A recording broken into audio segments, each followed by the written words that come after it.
We're experiencing a little bit of economic turmoil today, and in this video, I'm gonna go through some of the major differences between what's going on today and what happened in 2008 to help you understand what to expect the next few months. Hi, I'm Craig and welcome to Market Power, where we look at the power of markets and economics to shape our world. And boy, is that what's going on today. Economics are coming in full force, shaping our world and maybe causing a little bit of anxiety. Some of that anxiety is probably coming from memories of what happened in 2008. And so I've gone through and found 4 major differences between today and 2008 to help you understand that things probably aren't as bad as they were in 2008. I think the major difference between today and 2008 is that the general public knows the source of this problem, the source of this economic problem. Like, think about 2008, not that long ago. Most people watching this video have lived through that, but how many can explain what happened? Like, you probably have some ideas like housing market, maybe some finance, some big banks that were failing, need to be bailed out. But other than that, you might not have like a really direct story of what happened. Today, the story is really easy to tell. There is a virus. People are worried about contracting the virus. To stop the spread of the virus, places have shut down. That includes factories, that includes big conferences and events.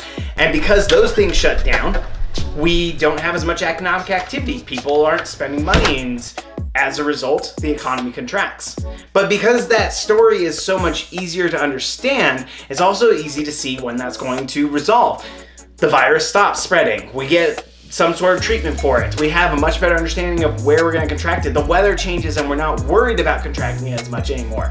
All those things help us know, like, there is a light that's going to come and help us get back out there and start working. And a lot of the economic activity that's not happening right now will happen in the future. Think about this. I mean, we're talking about a sickness spreading through society, and I think calling the economy sick is probably a really good analogy here. Think about it. When you get sick, you go and sit in bed and you're recovering for a little bit. And while you're recovering, you're not working, right? And so you're not making money during that point.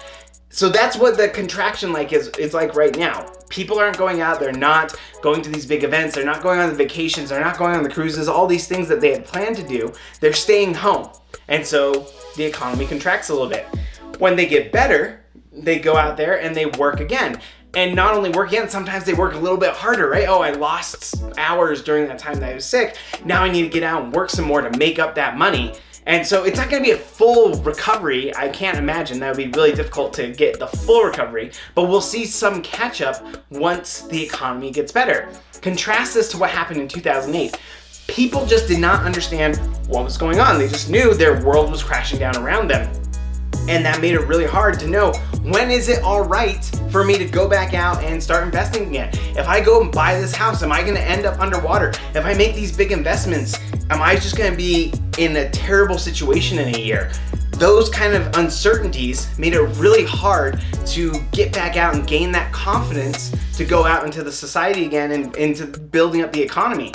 I think that building up confidence in the economy after this is going to be much easier because the story is much easier to tell people. A second big difference that's happening between today and 2008 is oil. I don't know if you remember this, but back in 2008, not only were we getting hit by this financial panic, we also had this oil shock where oil prices were shooting up. A lot of this was driven by Chinese demand. The Chinese market was coming in and they needed oil. Oil prices are way lower. In fact, that's one of the things that has triggered this most recent decline in stocks and in the yield curve, all these things.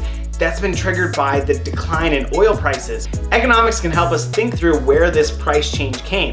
There are 2 sources for prices decreasing. One is going to be a decline in demand. That means people aren't buying oil as much, they don't use it as much, and as a result, prices go down. That certainly is part of the explanation. People aren't traveling as much, factories aren't running as much, right? Because economic activity has contracted due to this fear of the virus.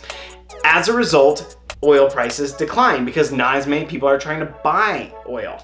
But another way that prices can decline is through supply. Supply can increase and that will cause prices to decrease. And that is a big part of why oil prices just had a huge drop over the weekend. We had Saudi Arabia and Russia discussing the future. They said, look, demand is decreasing. They were looking at that first shock and they realized our profits are going to go down if demand is decreasing. We need to make sure that we keep prices up. So we should restrict production. We should bring back supply, which will cause prices to increase. But they couldn't come to an agreement. Russia didn't want to play, and Saudi Arabia, as a result, increased production. They're like, we got to grab that market share. We don't want to go down. So instead of bringing back supply, they actually have increased supply and they're getting more oil out there, causing prices to decrease. Normally, this would be awesome for us. Normally, that means we would have cheaper energy. We would be able to go out and travel a little bit more, be able to do those things to increase consumption. One of the problems is that, we're not going out and do that because we're so afraid of contracting the virus. But this, I think, will be better long-term for the economy is having these lower oil prices. Contrast that to 2008, where we had an increase in demand from China, and it was really hard not only to get by financially because of the panic, but then we're being hit on top of that with huge oil prices. It's very expensive for us to get around. That was not a good situation to be in. And so this is looking very different than 2008. Another big difference between today and 2008 are the consequences of taking government action or government intervention into the economy. Think back to 2008 again. You had a lot of these big financial players who had made a lot of risky decisions, and those risky decisions led to this financial panic that had huge consequences on the rest of the economy. The government intervening in a situation like that is like a permissive parent who comes in after their kid has done all these bad things and says, it's all right. You don't have to worry about any of the consequences of what you did.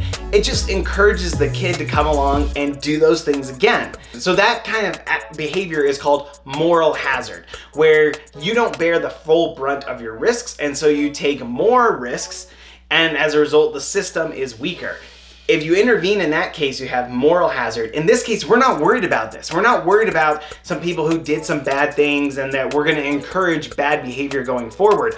We just want to make sure that people can get through this little sickness, right? That when we don't have events at certain areas and people get furloughed or they're unemployed, they have the money to go through that little spot and they can come out the other side. When the economy is feeling a little bit healthier, they'll be employed again. That is a pretty uncontroversial position to be in, to come in and intervene, to help out the economy.